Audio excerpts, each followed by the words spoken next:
नमस्कार. शीला व्हॉइस स्टोरीजमध्ये तुम्हा सर्वांचं स्वागत. आज आपण ऐकणार आहोत श्री नवनाथांची कथा भाग 1. दिव्य सुरुवात.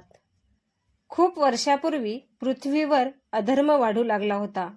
लोकांच्या मनातून भक्ती, दया आणि सत्य कमी होत चालले होते. तेव्हा देवांनी पृथ्वीवरील लोकांना योग्य मार्ग दाखवण्यासाठी एक दिव्य योजना आखली. त्रिमूर्तींचे स्वरूप असलेले दत्तात्रय पृथ्वीवर अवतरले.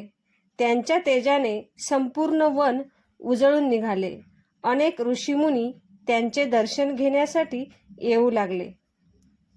एका दिवशी हिमालयातील शांत गुहेत भगवान दत्तात्रय गहन ध्यानात बसले होते. त्याच वेळी आकाशातून दिव्य आवाज झाला, हे प्रभू, पृथ्वीवर धर्माची स्थापना करण्यासाठी तुमच्या शिष्यांना पाठवा.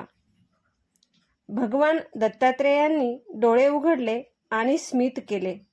त्यांच्या तपशक्तीतून 9 तेजस्वी योगी प्रकट झाले. हेच पुढे नवनाथ म्हणून प्रसिद्ध झाले.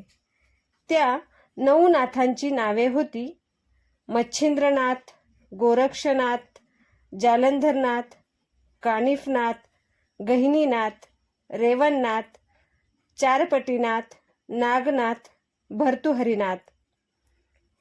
हे सर्व नाथ लहानपणापासूनच विलक्षण होते. त्यांच्याकडे अद्भुत योगशक्ती, ज्ञान आणि लोकांच्या दुःख दूर करण्याची क्षमता होती.